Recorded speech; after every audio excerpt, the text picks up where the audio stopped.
ਮਨੁੱਖੀ ਅਧਿਕਾਰਾਂ ਦੀ ਰਾਖੀ ਦੇ ਲਈ ਸਮੇਂ ਦੇ ਜਾਬਰਾਂ ਦੇ ਨਾਲ ਸਿੱਧੀ ਟੱਕਰ ਲੈਣ ਵਾਲੇ ਮਹਾਨ ਯੋਧੇ ਸ਼ਹੀਦ ਭਾਈ ਜਸਵੰਤ ਸਿੰਘ ਖਾਲੜਾ ਹਨੇਰਗਰਦੀ ਦੇ ਉਸ ਦੌਰ ਵਿੱਚ ਕਾਲੀ ਬੋਲੀ ਰਾਤ ਦੇ ਵਿੱਚ ਇੱਕ ਚਮਕਦੇ ਬਲਦੇ ਤੇ ਰੌਸ਼ਨ ਦੀਵੇ ਵਾਂਗ ਉੱਠੇ। ਜੂਨ 1984 ਦੇ ਘੱਲੂਘਾਰੇ ਤੋਂ ਬਾਅਦ ਪੰਜਾਬ ਦੇ ਲੱਖਾਂ ਨੌਜਵਾਨ ਸਰਕਾਰੀ ਅੱਤਵਾਦ ਦਾ ਸ਼ਿਕਾਰ ਬਣਾਏ ਗਏ। ਪੰਜਾਬ ਦੇ ਵਿੱਚ ਅਜਿਹਾ ਅੱਤਵਾਦੀ ਦੌਰ ਵਾਪਰਿਆ ਜੋ ਕਿ ਕਦੇ ਵੀ ਨਾ ਭੁੱਲਣਯੋਗ ਹੈ। ਇਸ ਸਮੇਂ ਦੌਰਾਨ ਇੱਕ ਸ਼ਖਸ ਜੋ ਮਨੁੱਖਤਾ ਤੇ ਸਿੱਖਾਂ ਤੇ ਹੋ ਰਹੇ ਅੰਨ੍ਹੇਵਾਹ ਤਸ਼ੱਦਦ ਨੂੰ ਨਾ ਸਹਾਰਦੇ ਹੋਏ ਬੇਦੋਸ਼ੀ ਸਿੱਖਾਂ ਦੇ ਲਈ ਨਿਆਂ ਦੇ ਲਈ ਆਵਾਜ਼ ਬੁਲੰਦ ਕਰਨ ਦੇ ਲਈ ਆਪਣੇ ਘਰੋਂ ਨਿਕਲਿਆ। ਕਤਲੇਆਮ ਦੇ ਉਸ ਝੁਲਦੇ ਝੱਖੜ ਦੇ ਵਿੱਚ ਨਿਰਭਉ ਹੋ ਕੇ ਮਨੁੱਖਤਾ ਦੀ ਬਾਤ ਪਾਉਣ ਵਾਲਾ ਇਹ ਸ਼ਖਸ ਸੀ ਤਰਨਤਾਰਨ ਦੇ ਪਿੰਡ ਖਾਲੜਾ ਦਾ ਭਾਈ ਜਸਵੰਤ ਸਿੰਘ ਖਾਲੜਾ, ਜਿਸ ਨੇ ਪੁਲਿਸ ਦੁਆਰਾ ਖੁਰਦ-ਬੁਰਦ ਕੀਤੀਆਂ ਗਈਆਂ 25,000 ਦੇ ਕਰੀਬ ਲਾਵਾਰਿਸ ਲਾਸ਼ਾਂ ਦਾ ਰਿਕਾਰਡ ਇਕੱਠਾ ਕੀਤਾ ਤੇ ਜੱਗ ਜ਼ਾਹਿਰ ਕੀਤਾ। ਪਰ ਆਪਣੇ ਇੱਕ ਸਾਥੀ ਸਕੂਟਰ ਦੇ ਨਾਲ ਪਤਾ ਨਹੀਂ ਕਿੰਨਾ ਹੀ ਪੈਂਡਾ ਗਾ ਕੇ ਹਨੇਰਗਰਦੀ ਸਾਹਮਣੇ ਡਟਣ ਵਾਲੇ ਸੂਰਮੇ ਦਾ ਇਹ ਸਫ਼ਰ ਇੱਕਦਮ ਇੱਥੋਂ ਹੀ ਸ਼ੁਰੂ ਨਹੀਂ ਹੋ ਜਾਂਦਾ।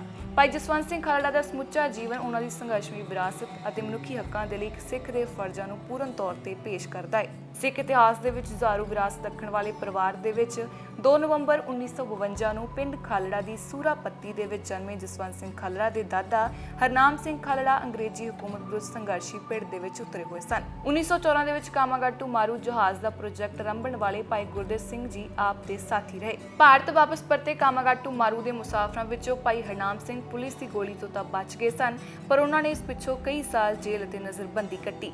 ਦੇਸ਼ ਤੋਂ ਫਰਾਰ ਹੋ ਕੇ ਆਪ ਸ਼ੰਘਾਈ ਚਲੇ ਗਏ ਅਤੇ ਉੱਥੋਂ ਹੀ ਆਪਣੇ ਪਰਿਵਾਰ ਦੇ ਨਾਲ ਰਾਬਤਾ ਰੱਖਣ ਲੱਗੇ। ਪਿਤਾ ਹਰਨਾਮ ਸਿੰਘ ਦੀ ਸੇਧ ਨਾਲ ਸਮਾਜ ਨੂੰ ਸਿੱਖਿਅਤ ਕਰਨ ਤੇ ਲੋਕਾਂ ਦੀਆਂ ਮੁਸ਼ਕਲਾਂ ਦੇ ਹੱਲ ਵਿੱਚ ਉੱਠਣ ਦੀ ਰਵਾਇਤ ਭਾਈ ਜਸਵੰਤ ਸਿੰਘ ਖਾਲੜਾ ਦੇ ਪਿਤਾ ਸਰਦਾਰ ਕਰਤਾਰ ਸਿੰਘ ਖਾਲੜਾ ਨੇ ਸ਼ੁਰੂ ਕਰ ਦਿੱਤੀ ਸੀ। ਸਰਦਾਰ ਕਰਤਾਰ ਸਿੰਘ ਖਾਲੜਾ ਵੱਲੋਂ ਪਿੰਡ ਖਾਲੜਾ ਦੇ ਵਿੱਚ 1937-38 ਦੇ ਵਿੱਚ ਪਹਿਲਾ high school Majha Khalsa high school ਖੋਲ੍ਹਿਆ ਗਿਆ ਸੀ।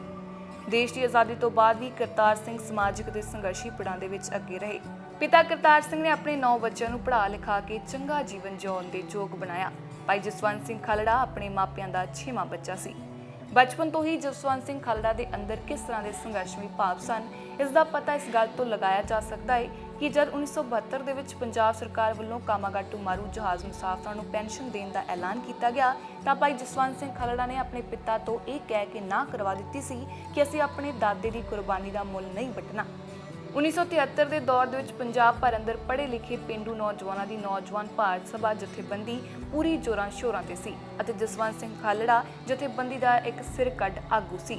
ਕਾਫੀ ਸਮਾਂ ਜਥੇਬੰਦੀ ਦੇ ਵਿੱਚ ਪੂਰੀ ਤਰ੍ਹਾਂ ਸਰਗਰਮ ਰਹਿਣ ਤੋਂ ਬਾਅਦ ਜਸਵੰਤ ਸਿੰਘ ਖਾਲੜਾ ਨੇ ਨਾਗੀ ਰੈਡੀ ਗਰੁੱਪ ਨਾਮ ਦੀ ਨਕਸਲੀ ਜਥੇਬੰਦੀ ਦੇ ਵਿੱਚ ਸ਼ਮੂਲੀਅਤ ਕੀਤੀ। ਜਨਤਕ ਸਰਗਰਮੀਆਂ ਦੇ ਵਿੱਚ ਮੋਹਰੀ ਆਗੂ ਜਸਵੰਤ ਸਿੰਘ ਵਿਰੁੱਧ ਪੁਲਿਸ ਦੀ ਰੜਕ ਇਸੇ ਸਮੇਂ ਤੋਂ ਹੀ ਸ਼ੁਰੂ ਹੋ ਗਈ ਸੀ। ਪੰਜਾਬ ਦੇ ਵਿੱਚ ਐਮਰਜੈਂਸੀ ਖਤਮ ਹੋਣ ਤੋਂ ਬਾਅਦ ਨਕਸਲੀ ਲਹਿਰ ਟੁੱਟਣ ਲੱਗੀ। ਇਸ ਸਮੇਂ ਭਾਈ ਜਸਵੰਤ ਸਿੰਘ ਨੇ ਕਾਮਰੇਡੀ ਵਿਚਾਰਧਾਰਾ ਤੋਂ ਆਪਣੇ ਮੂਲ ਸਿੱਖੀ ਦੇ ਵੱਲ ਮੋੜਾ ਕੱਟਿਆ। ਇਹ ਸਮਾਂ ਭਾਈ ਜਸਵੰਤ ਸਿੰਘ ਖਾਲੜਾ ਦੀ ਜ਼ਿੰਦਗੀ ਦੇ ਵਿੱਚ ਬਹੁਤ ਹੀ ਅਹਿਮ ਸਮਾਂ ਸੀ। ਉਸ ਸਮੇਂ ਜਦ ਨਿਰੰਕਾਰੀ ਕਾਂਡ ਵਾਪਰਿਆ ਤਾਂ ਸੰਤ ਜਰਨੈਲ ਸਿੰਘ ਭਿੰਡਰਾਂਵਾਲਿਆਂ ਦੀ ਛਵੀ ਪੰਜਾਬ ਦੇ ਰਾਜਸੀ ਮੰਚ ਤੇ ਨਵਾਂ ਤੇ ਵੱਡਾ ਉਭਾਰ ਲੈ ਕੇ ਆਈ ਸੀ ਅਤੇ ਭਾਈ ਜਸਵੰਤ ਸਿੰਘ ਖਾਲੜਾ ਵੀ ਹੋਰਨਾਂ ਸਾਬਕਾ ਨਕਸਲੀਆਂ ਵਾਂਗ ਸਿੱਖ ਸੰਘਰਸ਼ ਦੇ ਵੱਲ ਝੁਕਣ ਲੱਗੇ ਸਨ। ਜੂਨ 1984 ਦੇ ਵਿੱਚ ਭਾਰਤੀ ਫੌਜ ਦੁਆਰਾ ਦਰਬਾਰ ਸਾਹਿਬ ਤੇ ਕੀਤੇ ਗਏ ਹਮਲੇ ਤੋਂ ਬਾਅਦ ਭਾਈ ਜਸਵੰਤ ਸਿੰਘ ਖਾਲੜਾ ਪੂਰੀ ਤਨਦੇਹੀ ਦੇ ਨਾਲ ਸਿੱਖ ਕੌਮ ਦੇ ਲਈ ਆਪਣਾ ਜੀਵਨ ਲੇਖੇ ਲਗਾਉਣ ਲੱਗੇ। ਭਾਰਤੀ ਸਰਕਾਰ ਹੁਣ ਖਾੜਕੂ ਲਹਿਰ ਦਾ ਦਮ ਤੋੜਨ ਦੇ ਲਈ ਹਰ ਹੱਥਕੰਡੇ ਅਪਣਾਉਣ ਦੇ ਰਾਹ ਤੇ ਉਤਰ ਆਈ ਸੀ। ਖਾੜਕੂ ਸਿੰਘਾਂ ਸਮੇਤ ਆਮ ਸਿੱਖਾਂ ਤੇ ਢਾਏ ਜਾ ਰਹੇ ਅਨਮਨੁੱਖੀ ਤਸ਼ੱਦਦ ਅਤੇ ਸਰਕਾਰੀ ਜ਼ਬਰ ਵਿਰੁੱਧ ਭਾਈ ਜਸਵੰਤ ਸਿੰਘ ਖਾਲੜਾ ਮੋਹਰੀ ਸਫਾਂ ਦੇ ਵਿੱਚ ਸ਼ਾਮਲ ਰਹੇ। ਪੰਜਾਬ ਵਿੱਚ ਆਈ ਸੀਆਰਪੀ ਦਾ ਵਿਰੋਧ ਕਰਨ 1984 ਵਿੱਚ ਭਾਰਤੀ ਸਰਕਾਰ ਦੇ ਆਪਰੇਸ਼ਨ ਬਲੈਕ ਥੰਡਰ ਖਿਲਾਫ ਰੋਸ ਮਾਰਚ ਕਰਨ ਸਮੇਤ ਪੰਜਾਬ ਦੇ ਲੋਕਾਂ ਨੂੰ ਸੁਚੇਤ ਕਰਨ ਦੇ ਲਈ ਸਰਗਰਮ ਕਾਰਵਾਈ ਵਿੱਚ ਸ਼ਾਮਲ ਹੋਣ ਦੇ ਨਤੀਜੇ ਵਜੋਂ 1990 ਤੱਕ ਹੀ ਭਾਈ ਜਸਵੰਤ ਸਿੰਘ ਖਾਲੜਾ ਨੂੰ ਰਾਜਸੀ ਆਧਾਰ ਤੇ ਕਰੀਬ 10 ਵਾਰ ਗ੍ਰਿਫਤਾਰ ਕੀਤਾ ਜਾ ਚੁੱਕਾ ਸੀ। ਭਾਈ ਜਸਵੰਤ ਸਿੰਘ ਖਾਲੜਾ ਦੇ ਅੰਦਰ ਜ਼ੁਲਮ ਅਤੇ ਜ਼ਾਲਮ ਦੇ ਵਿਰੁੱਧ ਨਿਰਭਉ ਹੋ ਕੇ ਡਟਣ ਅਤੇ ਆਪਣੀ ਤੀਖਣ ਬੁੱਧੀ ਦੇ ਨਾਲ ਸਮਾਜ ਨੂੰ ਸਹੀ ਸੇਧ ਦੇਣ ਦੇ ਵੱਡੇ ਗੁਣ ਸਨ। 11 ਮਈ 1991 ਨੂੰ ਪੁਲਿਸ ਦੀ ਨਜ਼ਰ ਤੋਂ ਬਚ ਕੇ ਭਾਈ ਜਸਵੰਤ ਸਿੰਘ ਖਾਲੜਾ ਇੰਗਲੈਂਡ ਪਹੁੰਚ ਗਏ। ਇੱਧਰ ਪੁਲਿਸ ਜਸਵੰਤ ਸਿੰਘ ਦੇ ਘਰ, ਪਿੰਡ ਅਤੇ ਹਰ ਪਾਸੇ ਹੀ ਉਹਨਾਂ ਦੀ ਪੜਤਾਲ ਕਰਨ ਲੱਗੀ। ਪਿਤਾ ਭਾਈ ਕਰਤਾਰ ਸਿੰਘ ਸਮੇਤ 6 ਅਤੇ 4 ਸਾਲਾਂ ਦੇ ਇੱਕ ਧੀ ਅਤੇ ਇੱਕ ਪੁੱਤਰ ਨੂੰ ਸਾਂਭ ਰਹੀ ਬੀਬੀ ਪਰਮਜੀਤ ਕੌਰ ਖਾਲੜਾ ਨੂੰ ਵੀ ਪੁਲਿਸ ਬੇਹੱਦ ਪਰੇਸ਼ਾਨ ਕਰਦੀ ਸੀ। ਪਰ ਜਸਵੰਤ ਸਿੰਘ ਖਾਲੜਾ ਨੂੰ ਪਰਿਵਾਰ ਸਮੇਤ ਸਾਥੀਆਂ ਨੇ ਇੰਗਲੈਂਡ ਵਿੱਚ ਹੀ ਰੁਕਣ ਅਤੇ ਉੱਥੇ ਹੀ ਬਸ ਜਾਣ ਦੀ ਸਲਾਹ ਦਿੱਤੀ।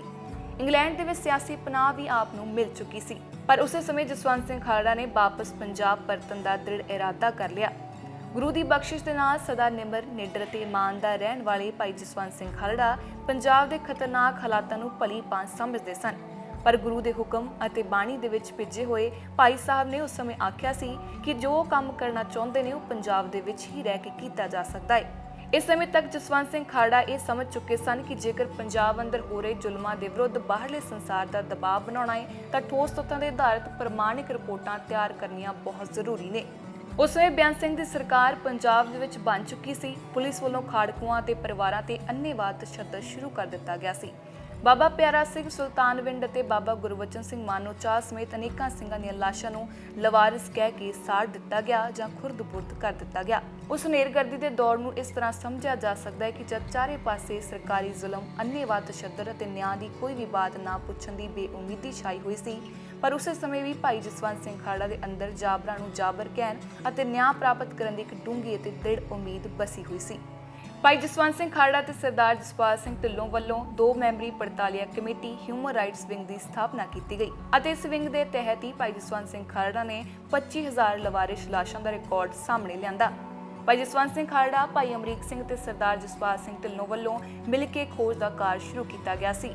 ਇਸ ਖੋਜ ਦੌਰਾਨ ਪੰਜਾਬ ਦੇ ਵੱਖ-ਵੱਖ ਪਿੰਡਾਂ ਦੇ ਅੰਦਰ ਸ਼ਮਸ਼ਾਨ ਘਾਟਾਂ ਤੋਂ ਪੁਲਿਸ ਦੀ ਦਹਿਸ਼ਤਗਰਦੀ ਸਮੇਤ ਪ੍ਰਸ਼ਾਸਨ ਦੀ ਅਨੈਤਿਕਤਾ ਦੀ ਜੋ ਤਸਵੀਰ ਸਾਹਮਣੇ ਆਈ, ਉਹ ਸਮੁੱਚੀ ਮਨੁੱਖਤਾ ਨੂੰ ਸ਼ਰਮਸ਼ਾਰ ਅਤੇ ਸਿੱਖਾਂ ਤੇ ਜਾਬਰ ਹਕੂਮਤ ਵੱਲੋਂ ਢਾਏ ਗਏ ਅਣਮਨੁੱਖੀ ਤਸ਼ੱਦਦ ਦੇ ਕਹਿਰਵਾਨ ਸੱਚ ਨੂੰ ਪੂਰੀ ਤਰ੍ਹਾਂ ਨੰਗਾ ਕਰਦੀ ਸੀ। ਲੇਖਕ ਅਜਮੇਰ ਸਿੰਘ ਵੱਲੋਂ ਲਿਖੀ ਗਈ ਪੁਸਤਕ ਸ਼ਹੀਦ ਜਸਵੰਤ ਸਿੰਘ ਖਾਲੜਾ ਦੇ ਵਿੱਚ ਦਿੱਤੇ ਗਏ ਵੇਰਵੇ ਦੇ ਮੁਤਾਬਕ 16 ਜਨਵਰੀ 1995 ਦੇ ਵਿੱਚ ਹਿਊਮਨ ਰਾਈਟਸ ਵਿੰਗ ਨੇ ਆਪਣੀ ਪਹਿਲੀ ਰਿਪੋਰਟ ਪ੍ਰੈਸ ਲਈ ਜਾਰੀ ਕੀਤੀ। ਰਿਪੋਰਟ ਮੁਤਾਬਕ ਭਾਈ ਜਸਵੰਤ ਸਿੰਘ ਅਤੇ ਉਸ ਦੇ ਸਾਥੀਆਂ ਨੂੰ ਤਰਨਤਾਰਨ ਦੇ ਸ਼ਮਸ਼ਾਨ ਘਾਟ ਤੋਂ 1915 ਲਾਸ਼ਾਂ ਅਤੇ ਅੰਮ੍ਰਿਤਸਰ ਸ਼ਹਿਰ ਦੇ ਸ਼ਮਸ਼ਾਨ ਘਾਟ ਤੋਂ 2997 ਲਾਸ਼ਾਂ ਦੀ ਸੂਚੀ ਮਿਲੀ ਸੀ ਅਤੇ ਸਮੁੱਚੇ ਅੰਮ੍ਰਿਤਸਰ ਜ਼ਿਲ੍ਹੇ ਦੇ ਅੰਦਰ ਅਣਪਛਾਤੀਆਂ ਕਹਿ ਕੇ ਸਾੜੀਆਂ ਗਈਆਂ ਲਾਸ਼ਾਂ ਦਾ ਲਿਖਤੀ ਰਿਕਾਰਡ ਵੀ ਮਿਲ ਚੁੱਕਾ ਸੀ। ਇਸ ਤੋਂ ਥੋੜੇ ਦਿਨਾਂ ਬਾਅਦ ਹੀ ਪ੍ਰੈਸ ਕਾਨਫਰੰਸ ਦੇ ਦੌਰਾਨ ਪ੍ਰੈਸ ਦੇ ਸਾਹਮਣੇ ਜਸਪਾਲ ਸਿੰਘ ਢਿੱਲੋਂ, ਭਾਈ ਜਸਵੰਤ ਸਿੰਘ ਖਾਲੜਾ ਅਤੇ ਭਾਈ ਅਮਰੀਕ ਸਿੰਘ ਨੇ ਜ਼ੁਬਾਨੀ ਬਿਆਨ ਵੀ ਜਾਰੀ ਕੀਤੇ। ਬਿਆਨ ਹੈ ਕਿ 1991 ਤੋਂ ਲੈ ਕੇ ਜਾਂਚ ਰਿਪੋਰਟ ਜਾਰੀ ਕੀਤੇ ਜਾਣ ਤੱਕ ਲਗਭਗ 25,000 ਸਿੱਖ ਨੌਜਵਾਨਾਂ ਦੀਆਂ ਲਾਸ਼ਾਂ ਲਵਾਰਿਸ ਕਰਾਰ ਦੇ ਕੇ ਪੰਜਾਬ ਦੇ ਵੱਖ-ਵੱਖ ਮਿਊਨਿਸਪਲ ਸ਼ਮਸ਼ਾਨ ਘਾਟਾਂ ਦੇ ਵਿੱਚ ਸਾੜ ਦਿੱਤੀਆਂ ਗਈਆਂ ਨੇ ਅਤੇ ਲਗਭਗ ਇੰਨੀਆਂ ਹੀ ਲਾਸ਼ਾਂ ਦਰਿਆਵਾਂ ਤੇ ਨਹਿਰਾਂ ਦੇ ਵਿੱਚ ਰੋੜ ਦਿੱਤੀਆਂ ਗਈਆਂ ਹੋਣ ਦੇ ਸ਼ੰਕੇ ਹਨ।